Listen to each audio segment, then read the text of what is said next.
in the top right-hand corner as we enter her second best of 3 of the day from the Shopify Rebellion, Scarlett.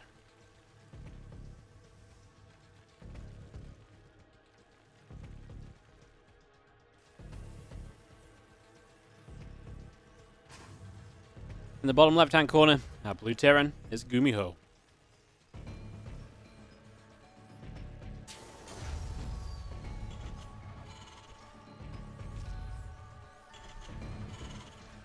Ellie, the in-between meals time snack snitch. You think I would learn to, always have some to give her to make sure she doesn't snitch on me, but I don't. Not my fault certain things are inedible for dogs, I didn't make dogs work like that. I guess I should choose my snacks more carefully. So Royal Blood, best of 3 TVZ starting up here on Royal Blood. We just came out of a Royal Blood game, right? Obviously that one didn't last very long. I'd be very surprised if this one looked similar at all, because obviously this is just not designed to be, like what Ryung did last time was very unique. I do wonder what kind of style GuMiho's going to play though. How much mech do we see from him? It is something he's leaning more into now that it's a bit more viable with the battle mech again. Is that something he touches on here? Or are we perhaps going to see him just play that bio, which he is very good at as well in the TVZ matchups, so definitely don't count him out in terms of that being something he could do, something he could bring to the table perhaps. I'm down for it. I'm interested. Sign me up.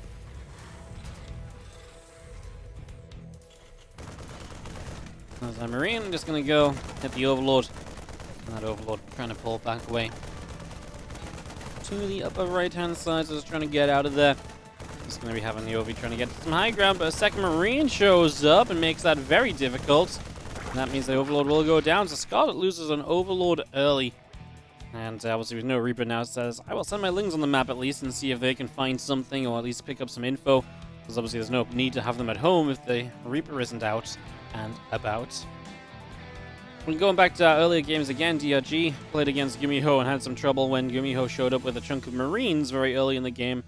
6 Marines on near humanity push across and they go and, set up a bunker, causing some chaos as one Ling goes down here. The other 3 will get away as the Marines will micro effectively and get out of trouble.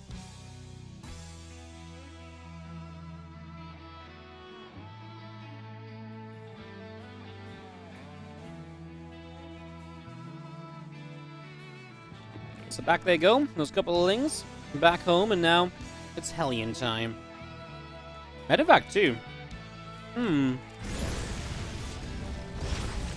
was going to say, do we start an armory here as well? But we don't have the gas for that right now.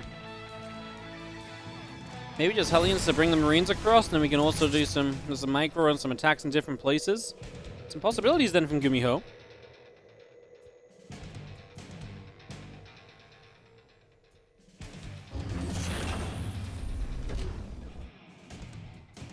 Looks like generally here the Marines are returning home, but now they're going to turn back around. And hey, there's an Overlord on a high ground here. Medevac vision can provide a kill on that.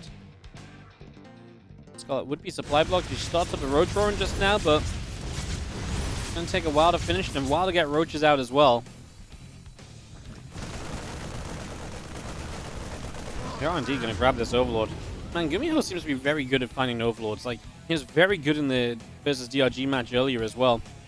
Can't recall in our earlier games, but he sent the Viking in the perfect places to find the Ovies. I wonder if he's been doing any... I don't know if these are just like places you find the Overlords naturally, or it was just one of those things where maybe he saw it earlier and I didn't pay attention. Or if he just kind of knows where his opponents like to put their Overlords on these maps in this matchup. Because if that's the thing, cool to see him doing his research, but not necessarily a guarantee as our Hellions kind of run in, not going to do too much. We are elevatoring to the high ground, by the way. Bringing a few units up over here and dropping into that main base. Another few Hellions just back away, back down the center. And I'm just going to be attacking with a few Marines and a couple Hellions in the main. The Medevac's low though, so it's going to be hard to really do much else while making sure that stays alive, which is pretty much one of your priorities here.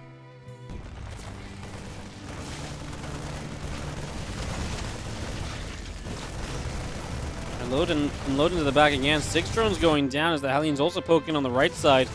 So now GuMiho is finding some good damage. It took a little while to get things rolling, but we get there in the end, and off and away we are. But yeah, good damage being dealt from GuMiho, putting him into a pretty good position. Gotta say that so far, I like it. Equal drone count, army supply in GuMiho's favor. And he is going to play Stim, by the way, so giving us confirmation that this is going to be that Stim pack bio-based follow-up. No mech from GuMiho on Royal Blood. Not the best of mech maps. I feel like there's probably going to be a better mech map further down the line, so no surprises there.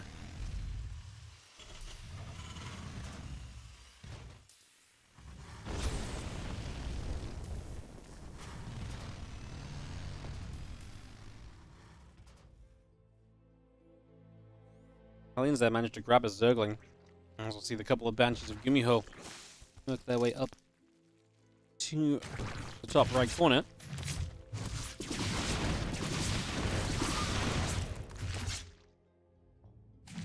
Time to try and extend this damage.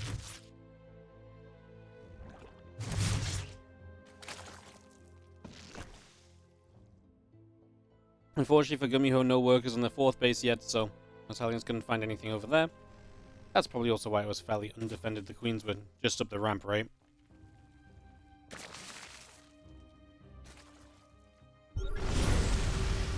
Hellions come forward, a couple creep teamers going down, and again, if you can just slow down Scarlett's creep spread, you know how good Scarlett can be at creep spread, and it's one of the things we always compliment her for. And slow that down, take away one of her biggest strengths. And, I mean, quite frankly, you just need to slow it down a some amount, because otherwise you're going to be absolutely wrapped in creep.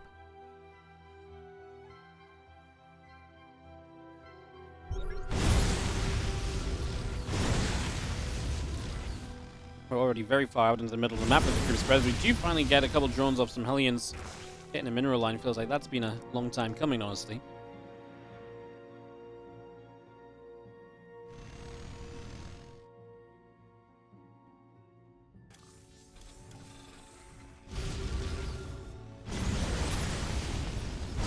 GuMiho just comes across to keep up this pressure. So yeah, putting some priority on the creep spread, really denying this, really keeping this low in numbers, really doing everything he can to, again, progress that idea of just not letting Scarlett get away with this game based on creep spread alone, which, again, 100% can happen. Scarlett has now droned up to 86 workers.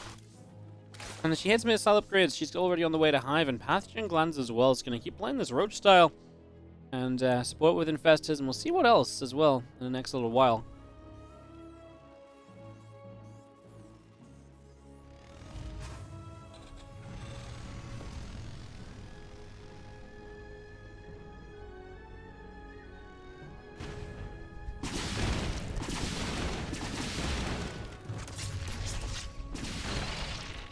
Banshees do find their way through and gain some creep spread and also some changelings. It's just a constant battle for the map control as Roach is at least coming forward. We'll push these Hellions back. Don't imagine Scarlett wants to fight or anything, and that's a lot of Marines catching this group of Roaches. No, Ravagers makes it a little bit awkward, right? Because the Ravagers are usually very good at stopping the chase because they can drop the corrosive files and you have to split away from those. You can't just kind of run through all the time if they're well placed. These Roaches turn to fight. Honestly, not sure how great this is going to turn out to be because you're going to lose every single Roach. There's an Infestor. Man, if that could have been here any sooner, it would have been amazing, but it feels like Scarlett loses a lot here. Resources lost massively in GuMiho's favor, 3k to 5k. So GuMiho trading very well and poised to maybe even just continue through here. There's only really Roaches and some Infestors out. The Infestors are maybe the lifeline. There's 2 with energy. I feel like their fungals have to be top-notch right now. Otherwise, GuMiho is just gonna storm through. I mean, this base already in trouble. This forward 5th. Well, I guess 6th base, 4th base, whatever you want to call it. Corrosive Files will go down. We are going to nuke down one of these siege tanks. Moving through the other. Scarlett is going to get the pushback here. Man, GuMiho's supply is terrible. No? Resources lost. Look at that turnaround on the resources. I just mentioned GuMiho was what, about, what was it, about 2k ahead, 1.5k ahead? And GuMiho just loses so much there as Scarlett does nothing but build up. And GuMiho's supply, like I said, was plumbers coming out of this. I was like, how is he so low on supply? That really felt like it came out of nowhere. That was Scarlett actually getting a very good pushback. And now she gets the freedom to tech up a little bit better. Adrenal glands, Baneling Nest, and an Ultra Cavern.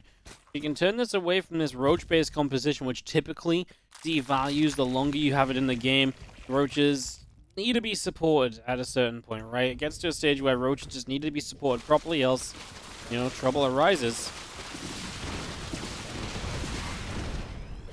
A couple Banshees now will ping their way through some of that Roach Ravager. The few Infestors are still moving forward too.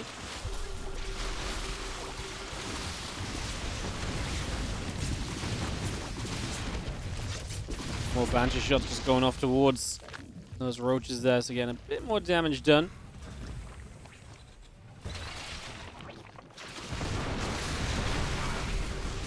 And Scarlett kind of trying to move up, but he can't do much. Again, the Banshee's actually really good here as well. There's actually some low HP roaches that Banshee could maybe one-shot. Well, unit's actually not rallied anywhere from the main base. A little mistake that GuMiho needs to pick up on and fix, otherwise problems might continue to arise. Let's get under there. They're going to grab that Overseer. Just going to drop a fungal growth on absolutely nothing, and still there's Bioforce of GuMiho going to wrap back around over to the right. Command Center getting set up. Footballs go down. CC has to pull away. One more Ravager already morphing.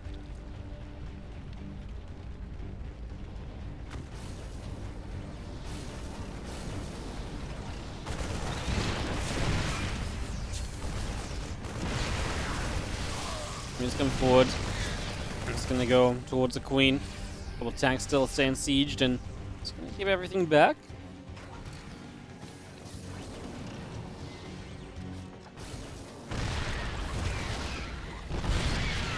Tanks go boom boom.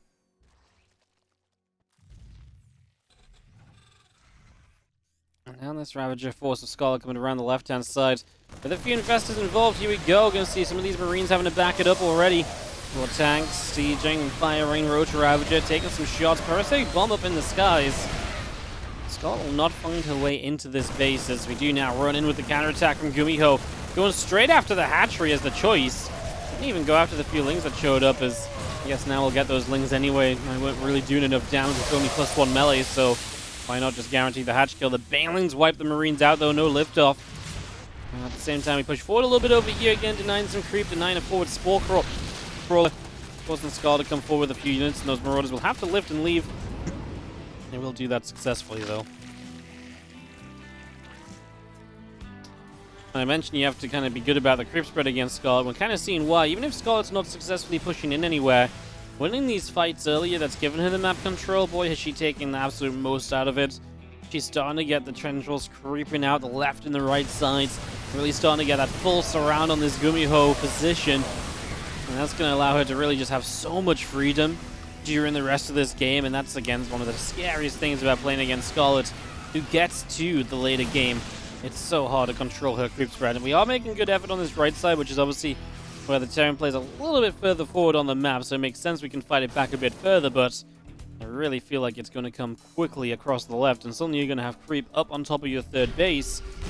Once the creep spread is there, just again, the Zerg can run everything up to and into your base so quickly and easily and with good information. 2 tanks go down. There's be planning Cloud for some tank kills on the high ground as well. We will get up here. This is a good fight for Scarlett. I like it because we're getting rid of a lot of the siege tanks. We should be able to corrosive bile down the Liberators as well. We get rid of 1. The second only has 2 biles on it, so we will need a 3rd. We are finally getting some ghost snipes off, so GuMiho finds some later fight value. Initially, this was really not looking good at all for GuMiho, but a few snipes actually do turn this around quite substantially. GuMiho is trading better by about 3k resources, but we're at the point now where it's going to be a question of can GuMiho break out of the starvation that Scarlett wants to set upon him. And that's going to be tough, right? You're going to have to be able to fight on the map against this creep spread. And you need to be able to keep taking bases at a pretty reasonable rate. Scarlett has her entire side of the map based up right now. It's getting to the stage where Scarlett might even think about taking this base right away and just start to mine from that and take some resources away from GuMiho that are at least meant to be his at some stage. That's the sort of progress and position that we end up in for the moment. As Lings, Ravages, and Binglings come around to the right, and Just now settle back onto the upper base. Our army here is Scarlett, going forward and backward a little bit. Trying to decide just where it wants to go.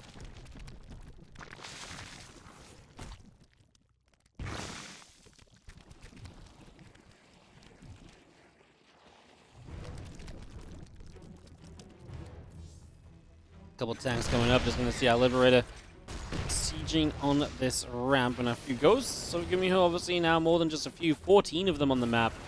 Can start making some progress forward. 16 minutes DP on Raw Blood, and we're set up to have a long game.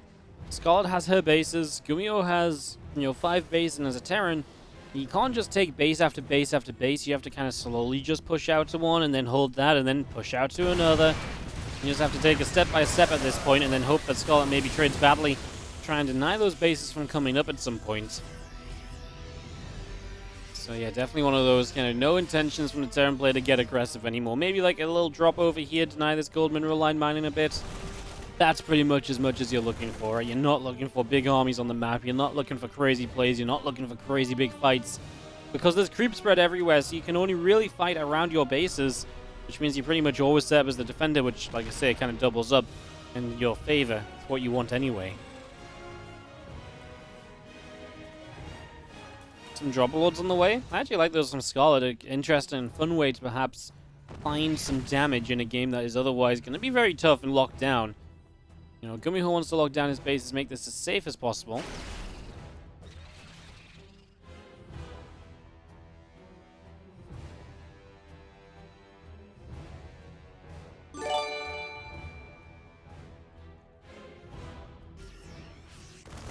This is going to continue back over. We're going to see this bio coming across, a little bit of creep spread being wiped out almost immediately as Bane Ravager comes through. Our bio takes a step backward, and there's the Lings loading up in those dropper lords.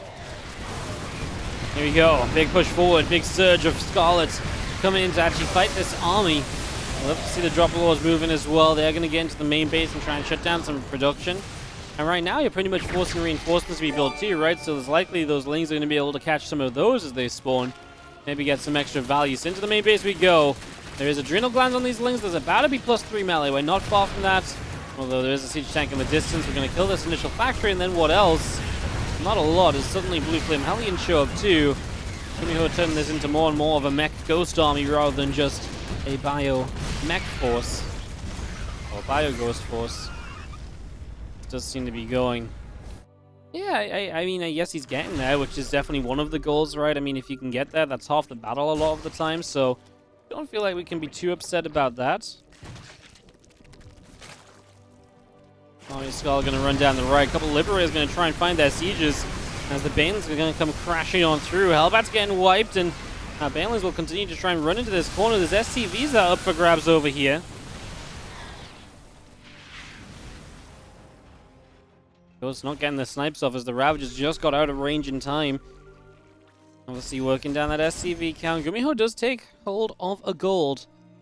That's very nice, being able to mine from at least one of these bases. I mean, that's a difficult base to mine from. In theory, this base should be easy to mine from, so mining off the gold already is great, taking advantage of the fact he's out on the map right now, although those tanks are going to be too far forward. They cannot hold their own. They get pushed away with ease. Well, he was holding this base. Now it's in trouble. And he doesn't have any units nearby to really protect it as Scarlett misses with the biles. Goes between the Liberators, if I'm not mistaken, wiping 13 SCVs out. Does make more room for GuMiho to max out on army. However, that would be much more meaningful if GuMiho was actually already close to maxing out on army. He's actually down by 40 supply. And that's enough for him to still have an army supply lead. But can you imagine he just pumps up 20 supply, army supply right now, and then he has a terrifying force that Scarlett at some point has to figure out how she's going to fight. It's the big question mark. How do you take the fight that ends this game? How do you reset the Terran play to a point where there is just no recovery, there's no rebuilding from it? Obviously, continuing to chip away at the economy is one way of doing that, because then you can slowly put the Terran in a position where rebuilding is more difficult. But if this Terran army gets maxed, trading against it is going to be very, very tough.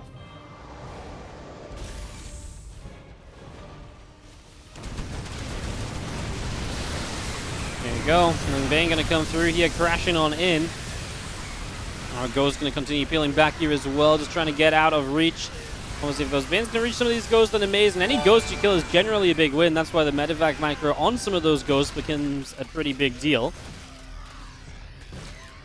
15 SCVs going down. Our Lings unloading into the main. And those Lings just going to wrap around and pick their way through the Ghost Academy. So Ghost Academy is going to drop down dead. I mean, that's actually nice. I mean, you know, not that we necessarily need to immediately rebuild Ghosty, although we're down to 7, so Ghost Academy going down is a bigger deal than you might imagine. A bigger deal than it might have been at other points of this game.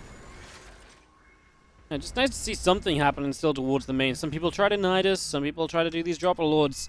Any sort of success with counterattacks elsewhere is usually a big plus, and even just forcing units to turn around and go in that direction can usually be a big win for you as well, as the Zerg player, because that's typically something you would like to make happen, right? So that works out very decently, as a few more banelings will begin to morph in. Alright, just going to launch ourselves at this gold base.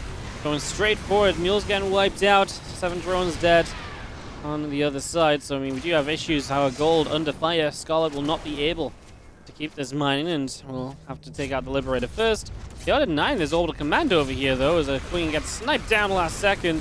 And the SCVs are on their way over to repair it from 35 HP to brand spanking new. As obviously we fight for this bottom right corner, retaking the gold too. These are the stretches from GuMiho out to bases, which he needs at some point. Is this too soon though? I mean, is it just, you know, necessary? Scarlett feels like she's going to have enough to deny this, and that means that these units are just in a not so great a position, right?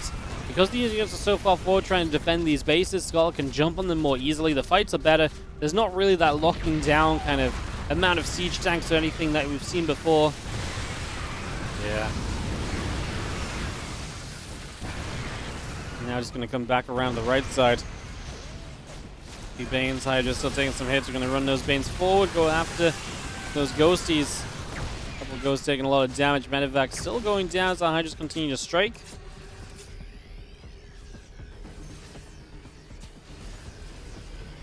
Hey, Steinboken, thank you so much for the 3-month resub as well. Thanks for the years of content. You appreciate it. Thank you so much for supporting them. Excited to be here on day 1 of the Korean Royale. For one of our biggest WardiTV events ever. Which is obviously incredible to be doing this in 2023, as you have this game though continue to stay exciting because we got Hellions hitting the left side. I mean, I say stay exciting, it's active. Maybe exciting is not the word. GuMiho needs an insane fight to bring him back into this, and he kind of needs it right now. And he's doing some good harassing. He's slowing Scarlett down, but Scarlett has Broodlords, and well, GuMiho has no answer to Broodlords, really. His Ghost account is down at 3. He never really rebuilt. He didn't rebuild the Ghost Academy, right? So he never rebuilt that. He can't rebuild Ghosts. It almost feels like he's trying to like queue up Ghosts. Like, he's got so much money, but like, what? He's not producing anything. Maybe just trying to decide Hellions, Thors, Vikings. He needs a way to fight the Broods. Realistically, he needed a higher Ghost count, and a combination of that plus Broodlord, plus Thors will fight off these Broodlords, but this is just not the case, and now Scarlett can really just continue her collapse through on these bases. She's been completely controlling this map with the creep spread. Now she's going to use that to collapse in on the Terran player, take out base after base, and just really win out from here. This really looks as though this game is decided in Scarlett's favor. She's going to get her first map of the tournament. We did obviously have earlier on GuMiho already played a matchup, guys. He played against DRG, so both GuMiho and Scarlett here are trying to battle for their first win of the tournament in general. GuMiho took a map off of DRG, but he's not going to get this first one. This one is absolutely looking to be done. This little attack on the left side is the only thing Scarlett's got to fear, but, you know, it's that versus this, right? And yeah, it's nigh on impossible for this army of Scarlett to get cleaned up based on what GuMiho is currently working with, so I think we're in a pretty okay spot to just say and confirm that Scarlett's going to knock this one down. Things will just bust through this high ground, work our way into production. Lings can stream through, surround Thors, whatever we want to do, really. As we do have a few Ghosts coming in from the backside, and actually we'll get some snipes off, but Broodlings actually continue to work through those Ghosts. A few Lings going to go over and pick up some kills there as well. The few Vikings, there's not much of an answer to unless these Hydras get on top of them. Scarlett will try and do just that as the 3 remaining Broodlords try to stand strong, try to hold on. It's going to be enough Obviously, we kind of knew that GuMiho is literally down at this one base, fighting for his life. GG's, and Scarlett finds the first map of the series.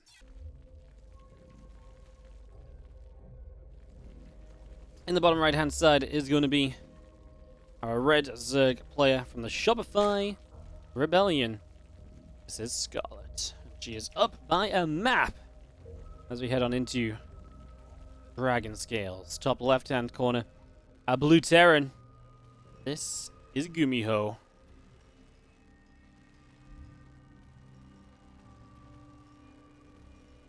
Let's go 2-1 GuMiho. Let me know who you're cheering for in the chat, guys. That's cool to see. Just a little reminder, we obviously have more WardiTV Korean Royale coming up tomorrow. Classic versus Special opens the day. We'll also have matches such as Kua versus Stats, Hero versus Ragnarok, Solar versus Beyond, Hero versus Solar, Classic versus Kua, Stats versus Special, Ragnarok versus Beyond. If that isn't an enticing list of matches,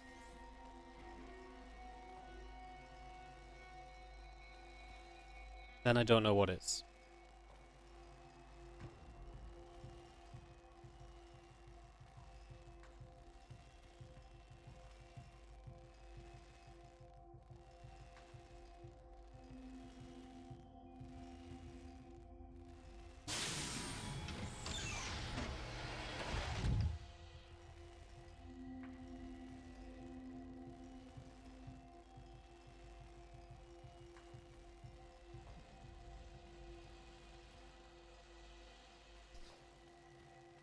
Stats? Yes, Stats. Stats tried to play in the first qualifier of this event and came down to my invites. I was like, man, I need an extra Protoss. And I was like, you know, Stats tried to qualify, you know, one time. What we thinking? And we invited him and he said yes. So that's very exciting. It'd be fun to see him play tomorrow. See how he's doing. Obviously, if you've missed out already, we've had some innovation games, stats games as well. I've got innovation versus stats even on my YouTube. Went up a day or two ago. If you really want to see some innovation, I'm still recommending Innovation versus Dark. There's a couple of lings chase around a Reaper, and yeah, that Reaper gonna hop down to the low ground, and a couple of lings would love to just continue chasing this down. Queen pops out, Reaper taking a lot of hits, hops back up to the high ground, and Reaper is gonna be joined by Reaper number 2. Surprise, the second Reaper, although not too surprising when we see it's a 3 racks opener, not 3 racks, 2 racks opener. Actually building a 4th Reaper, which is interesting. Usually we stop at the 3, but this is going to be number 4. See if that's going to be enough to kind of power through and maybe get something done.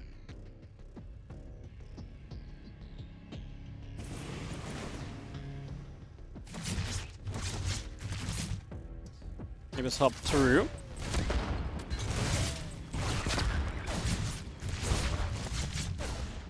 Trying to get to the front.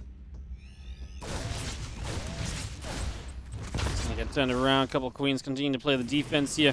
3 lings and a drone so far, so GuMiho not doing a bad job on the start of this. And putting himself in a decent starting position, which kind of happened last time as well, though.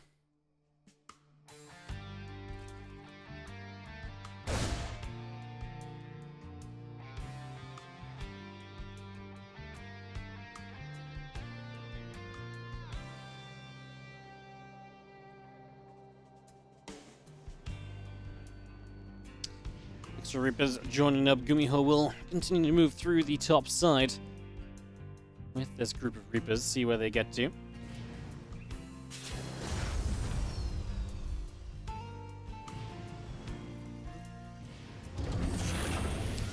First few Marines will move forward, and there's going to be just this Overlord here. He's going to start taking some damage. There's Ovi taking some shots. And pushed away to the side. It will go down. And Overlord gets killed. There's a handful more Zerglings to move through.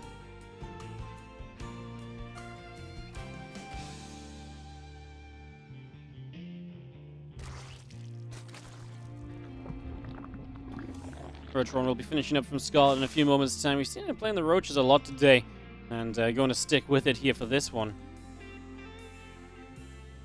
As a few lings make their way up and across the map. Run straight into a group of Reapers and the Hellions. And just going to find themselves turning back around from that one pretty much immediately then. And again, GuMiho going to try and focus a little bit on getting some of this creep spread down. Really makes a lot of sense to work through that as best as possible.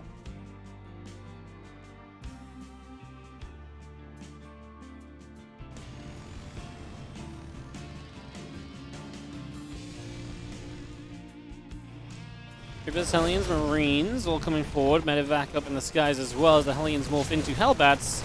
Just going to come through and chase down a Queen. That Queen does go down pretty quickly. And this push from GuMiho. And aggressive, man. How many times are people going to make Hellbats against Scarlett today? Well, this time she has the Roaches out in preparation. So much easier kind of defense available as the Reapers and the Hellbat in the mineral line, but there's no drones there. And I think this is going to be a good enough defense. She gets some good damage onto the Medevac on the tail end of this. Just keep those last few drones away from trouble. We've not lost many yet. We've only lost a couple. Medevac nearly goes down, but just about manages to live. And that will be that.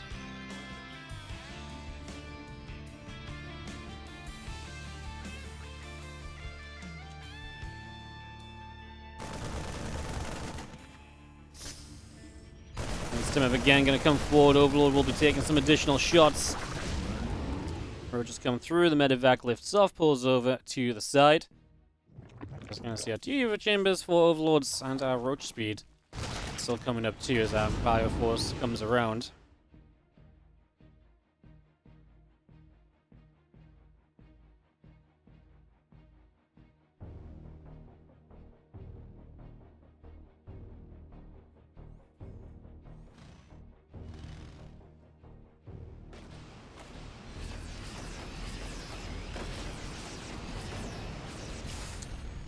Sets up between the bases. I'm just going to be seeing our 1-1 upgrades continuing through. Combat shield coming in. Looks as though we have a couple of Reapers, couple of Hellions making their way out across to the left. So we're playing Bio again here as GuMiho. Obviously, last game played Bio, turned it into that kind of mech ghost at the end. As our combat shields coming online, and that finished up. And yeah, 1-1 coming through. Siege tank on the factory, command center in the main base. Just this group of Marines of GuMiho going to begin to press forward through the middle of the map. Away they go.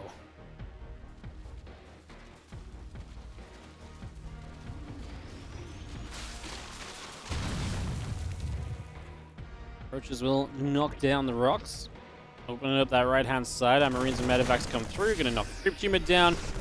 We'll move forward, and some more of this creep spread will begin to drop. As Marines load up again, gonna head in toward the main base. 2 Reapers and 2 Hellions taking a Queen out on the left-hand side. As they try and drop into the main, it's gonna see the Medevacs again boosting back out to the right.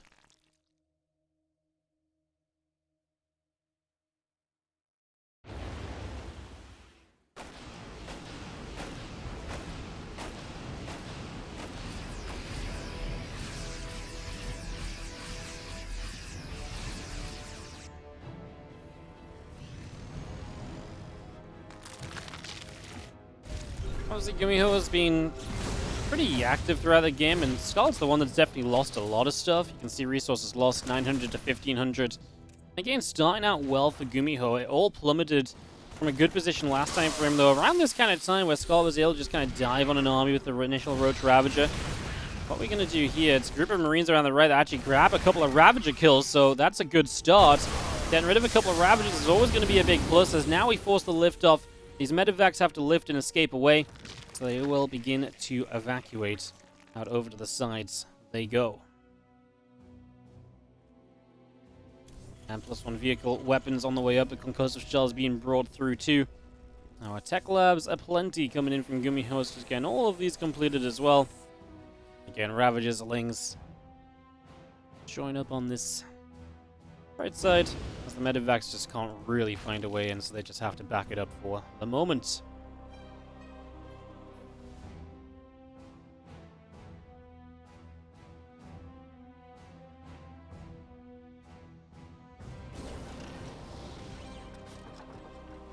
Some bio, some tanks will make their way through to the center, and we do have the Medevacs I mean, you just can't justify flying into that spore wall. It's a good position for Scarlett to defend because it's exactly where GuMiho wants to try and abuse, so it makes perfect sense to try and get through there, and it makes perfect sense for Scarlett to line up the spore crawlers and make sure it won't happen.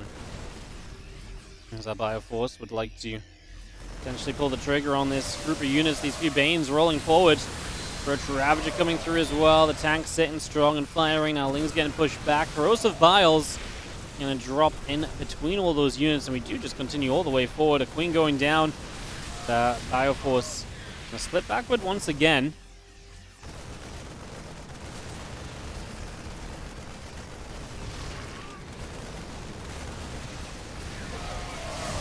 The Vipers will drop down a chunk of blinding clouds here now, covering these siege tanks. Get rid of one tank on the upper left side.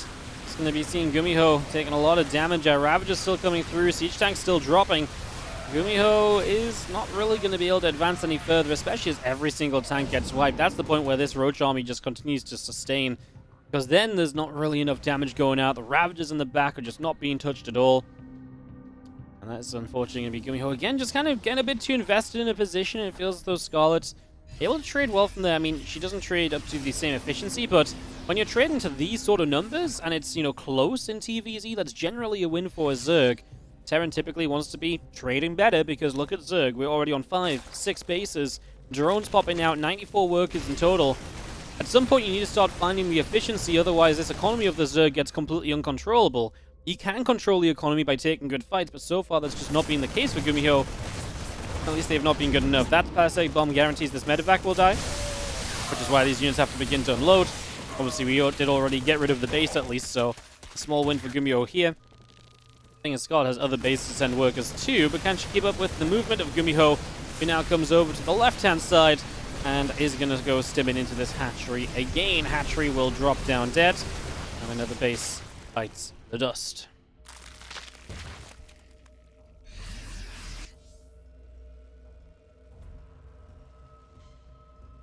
Close is coming through as Scarlett is ready to attack this right side.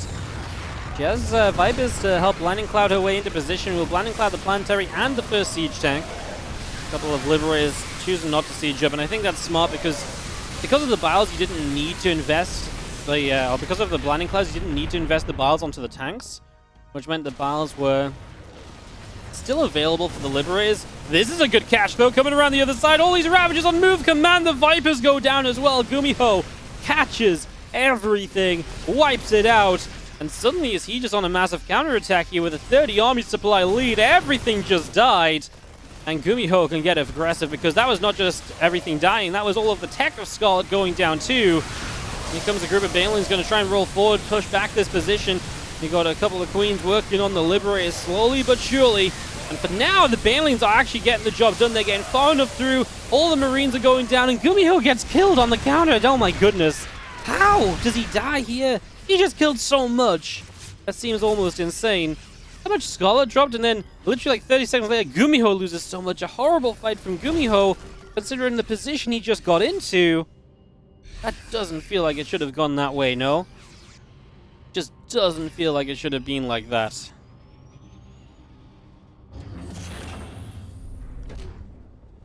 Medevacs pull back over to the left. Bioforce continues to join together. We'll see GuMiho gets a 4th base up to the left side now, having lost this one to the top. I mean, this was really his opportunity, though. He loses a base, but boom, he gets a massive cleanup on the army. He had a 30 army supply lead. And to lose a fight like that afterwards is devastating, because now Scarlett got the chance to rebuild properly. And now Scarlett's right back up there, maxed out in supply. GuMiho tries to make a dive to the bottom. Marine Marauder will grab a few drones, but it seems that maybe more or less all it is able to grab. And as the Lings and the Danes continue through, another Marauder will go down. And at the same time, the drop on the right side, these couple medevacs are not going anywhere meaningful. Not just yet. So they're getting, you know, turned away, kept away. Not really able to make their way anywhere they want to be. And we still have, by the way, units moving through the center. These Marines just getting pushed back, and just going to see these couple Widow Mines going off, some Banelings blowing up. A couple Liberators will get some cleanup at least. Some of the Ultras going down, but it's a massive surround on the left side. 10 SCVs and a Planetary. And once again, GuMiho has been reset to only ever having 4 bases, which at this point in the game is honestly to the point where it's not enough. The main's mined out, the natural is going to be, the third obviously is really not far behind at this point in time either.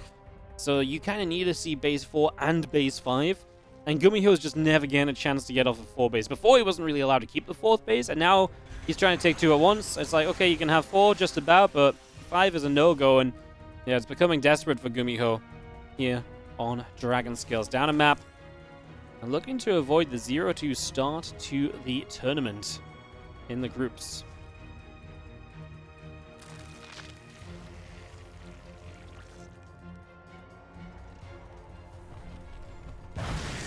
Would have Mind does not go off there. A couple goes trying to find the snipes as the Ravagers.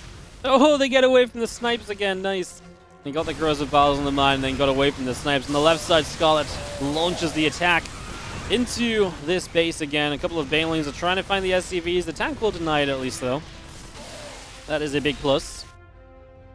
And the army of Scarlett will be back down to the south.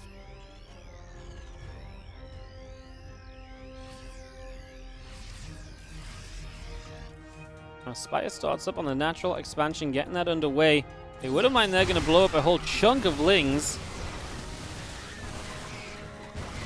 Ultras, Lings, Banes all pushing through. A couple of Ghosts going to get lifted up. In we go. Siege Tank going to get denied and picked off as well, as our Banelings will continue to run on forward. 12 SCVs going down, 13 SCVs going down.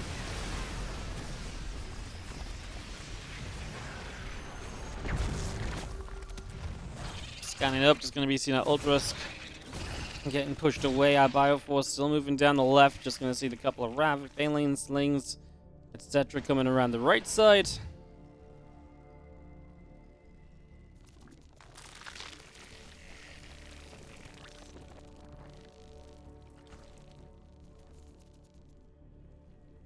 GuMiho's supply really just isn't cutting it anymore, to be quite frank.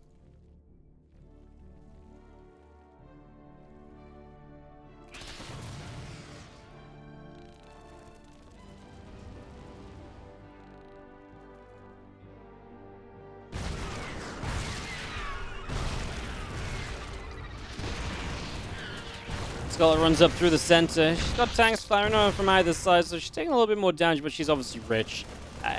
There's really not much coming back from this. Again, don't want to try and make a spectacle out of this because it really is just very convincing position for Scarlett. She's going to kill this medevac. It's one of the few things GuMiho had going on the map, but it wasn't really doing meaningful enough damage.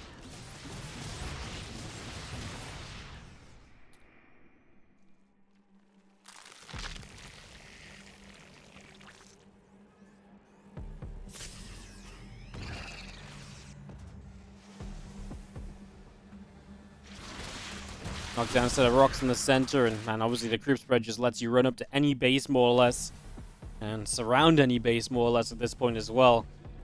Scarlett just maxed out. Great Spire on the way, kind of a checkmate move, right? Just as it was in the last game. If you get the Broodlords out and there's no Thor preparation, you're going to have a good time. Definitely feels like we're somewhat on the way to that, perhaps, as Mine goes off for a couple of Lings. Here we go. Scarlett will send some units around the other way. I mean, it's not a bad defensive position from GuMiho. It's just he doesn't have enough stuff to really put into it. A couple of corrosive battles going down. GG says GuMiho. Scarlett takes game number 2. Wins this best of 3.